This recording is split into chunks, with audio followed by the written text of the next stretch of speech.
बातमी भंडाऱ्यातून। भंडाऱ्यामध्ये सकाळपासूनच पावसाची संततधार सुरू आहे। जिल्ह्यातील 2 मार्ग बंद झालेत तर अनेक गावांचा संपर्क तुटलाय। तुमसरमध्ये सखल भागामध्ये पाणी साचल्याचं दिसतंय। रस्त्यावर देखील पाणी साचल्याने नागरिकांना पाण्यातून वाट काढावी लागते।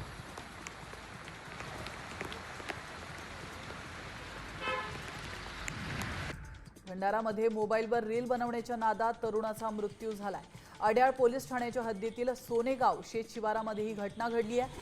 तीर्थराज बार सागडे असं 17 वर्षीय मृत तरुणाचं नाव आहे। खोल खड्ड्याचा अंदाज न आल्यानं त्याचा हा मृत्यू झाला।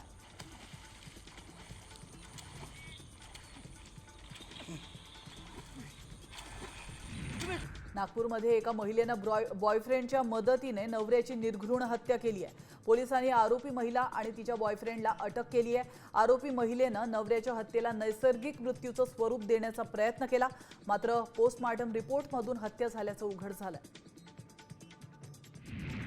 भंडाऱ्याच्या तुमसर उपजिल्हा रुग्णालयामध्ये महिलांच्या डिलिव्हरी वॉर्डाला गळती सुरू आहे। पाण्याची गळती होत असल्यानं चालताना नवजात बाळांसह मातांनाही धोका निर्माण होतोय। पाय घसरून कोणी पडल्यास त्याला जबाबदार कोण, असा संतप्त प्रश्न आता रुग्णांच्या नातेवाईकांनी विचारला।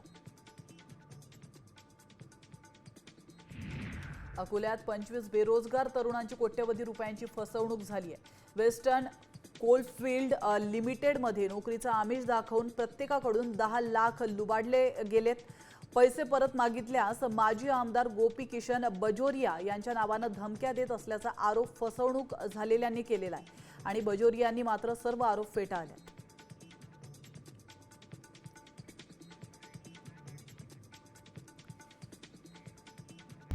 आता isakal.com आहे देशातील नंबर 1 ची मराठी न्यूज वेबसाईट। प्रत्येक अपडेटसाठी isakal.com ला नक्की भेट द्या।